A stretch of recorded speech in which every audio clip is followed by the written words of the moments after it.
What's that? Yeah. Ask you about who? All right, everybody. My next guest is one of the stars of the hit show Lost, which has its season finale tomorrow night on ABC. Please welcome the lovely Evangeline Lilly.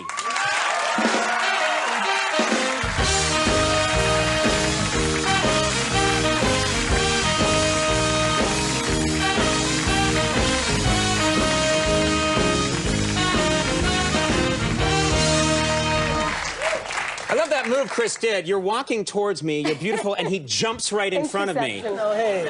I've never seen that before on a talk show, but I admire it. Now, this show came out of nowhere, rocketed to the top. It's a huge success.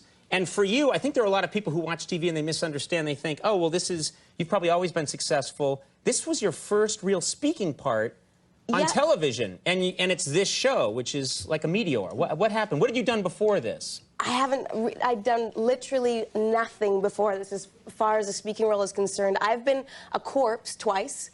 I was a corpse in Kingdom Hospital, right. Stephen King's TV series, and also there's a film coming out called Long Weekend, in which I play a dead model, and I'm actually in a casket, and Chris Klein, who's the star of the show, he comes up and he actually kind of mutilates and contorts my face into all these really ugly and different shapes, and then that was what I did before Lost. Mental note, see the body mutilating movie. Yeah, exactly. That seems weird. I saw you shaking your ass in a Jay-Z video. I remember that. You left that out. Is that true? I try to keep these things under wraps. Yeah. It was also a non-speaking part. Now, let's talk about, okay, Lost is shot in Oahu. I would kill to be even a tiny part on that show. The guy who occasionally emerges from the bushes and goes like, "Hi, everybody." We don't have any need sunblock, you know, something like that. Yeah. Just to be on Oahu. Have you been enjoying it there? Is it great? I absolutely love it. It's gorgeous. It's, you know, on December 8th, I called my mom up in Canada and was like, "Mom, I just went for a run on the beach and a swim in the ocean. And how's the weather up there?" Right. So I'm really enjoying it. And you mocked her. That's nice. And you experienced a theft of some kind?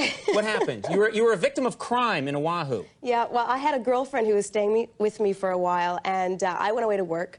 So my truck was out of the carport one day, and she heard a knock on the door while she was in the shower, so she couldn't get to the door in time. Right. By the time she got to the door, she looked out my front window, and there was this 12-year-old little local boy who was stealing my knickers off of my line. He was stealing my panties. So Panties sounds so much sexier than knickers. For a minute, I'm like, why are you walking around Oahu dressed like someone from the 1920s? I was trying to be modern. Yeah. It's a little too close to nigger for me, so.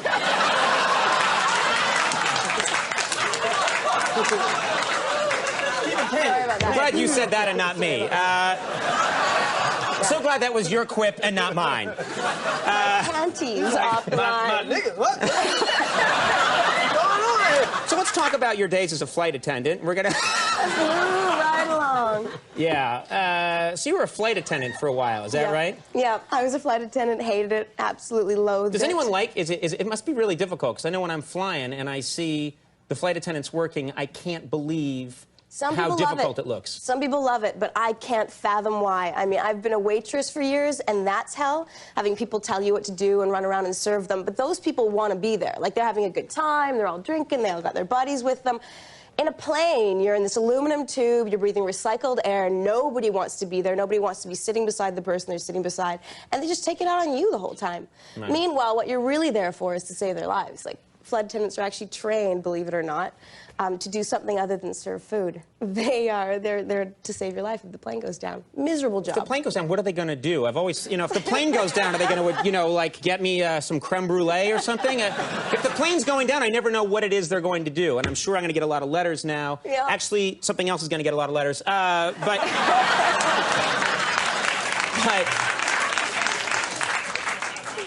yeah. Anyway, what are they going to do? What are they going to do?